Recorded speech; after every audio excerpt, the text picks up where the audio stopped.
ನಮಸ್ಕಾರ ಕನ್ನಡ ಒನ್ಗೆ ಸ್ವಾಗತ. ನಾನು ಭಾಗ್ಯನಾರಾಯಣ ಬೊಗವರ್ಪು. ಇವತ್ತು ಹರಿಯಾಣ ಮತ್ತು ಜಮ್ಮು ಕಾಶ್ಮೀರದ ಚುನಾವಣಾ ಫಲಿತಾಂಶಗಳು ಪ್ರಕಟವಾಗ್ತಾ ಇದೆ. ಅದು ಕೊನೆ ಹಂತವನ್ನು ತಲುಪಿದೆ. ಜಮ್ಮು ಕಾಶ್ಮೀರದಲ್ಲಿ ಫಲಿತಾಂಶಗಳು ಸಂಪೂರ್ಣವಾಗಿ ಪ್ರಕಟ ಆಗಿದೆ. ಹರಿಯಾಣದಲ್ಲಿ ಇನ್ನೊಂದು 8-10 ಸೀಟುಗಳ ಫಲಿತಾಂಶಗಳು ಮಾತ್ರ ಬಾಕಿ ಇದ್ದು, ಕೊನೆ ಫಿಗರ್ ಇವತ್ತಿನ ಅಥವಾ ಈ ಚುನಾವಣೆಯ ಕೊನೆ ಅಪ್ಡೇಟನ್ನು ಕೊಡೋದಕ್ಕೆ ನಿಮ್ಮ ಮುಂದೆ ಬಂದಿದ್ದೀನಿ. ಹರಿಯಾಣದಲ್ಲಿ ಎಲ್ಲರೂ ಊಹೆ ಮಾಡಿದಂತೆ ಎಕ್ಸಿಟ್ ಪೋಲ್ಗಳು, ಗೋಧಿ ಮಾಧ್ಯಮಗಳು ಸಹಿತ ಊಹೆ ಮಾಡಿದಂತೆ ಏನೂ ನಡೆಯಲಿಲ್ಲ. ಹರಿಯಾಣದಲ್ಲಿ BJP ಭರ್ಜರಿ ಜಯವನ್ನು ಸಾಧಿಸಿದೆ.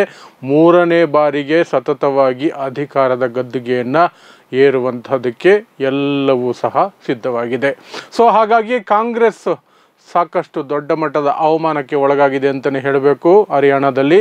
ಯಾಕೆಂದರೆ ಸುಲಭದ ತುತ್ತಾಗುತ್ತೆ, ಆರಾಮಾಗಿ ಗೆದ್ದು ಬಿಡ್ತಾರೆ. ಆ್ಯಂಟಿ ಇನ್ಕಂಬೆನ್ಸಿ ಇದೆ. ಅದು 2024ರ ಲೋಕಸಭಾ ಚುನಾವಣೆ ಸಂದರ್ಭದಲ್ಲೇ 5 ಕ್ಷೇತ್ರಗಳನ್ನು ಮಾತ್ರ ಗೆದ್ದಿತ್ತು. 10ರಲ್ಲಿ BJP. ಹಾಗಾಗಿ ಕಾಂಗ್ರೆಸ್ ವಿಧಾನಸಭಾ ಚುನಾವಣೆಗಳನ್ನು ಈಸಿಯಾಗಿ ಗೆದ್ದು ಬಿಡುತ್ತೆ ಅಂತ ಹೇಳ್ತಿದ್ರು. ಅದು ಏನೂ ನಡೀಲಿಲ್ಲ.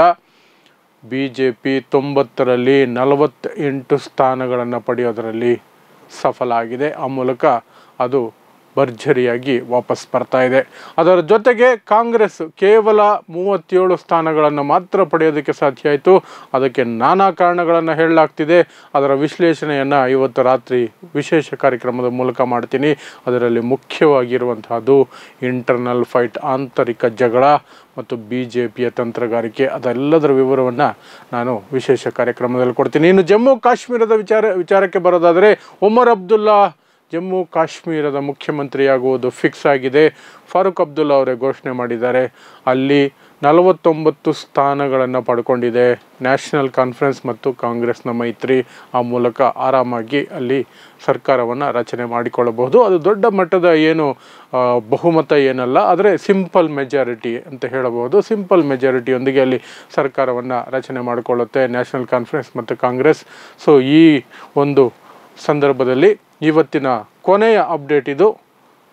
ಹರಿಯಾಣದಲ್ಲಿ BJP, ಜಮ್ಮು ಕಾಶ್ಮೀರದಲ್ಲಿ ನ್ಯಾಷನಲ್ ಕಾನ್ಫರೆನ್ಸ್ ಮತ್ತು ಕಾಂಗ್ರೆಸ್ನ ಮೈತ್ರಿ ಜಯಭೇರಿಯಾಗಿದೆ.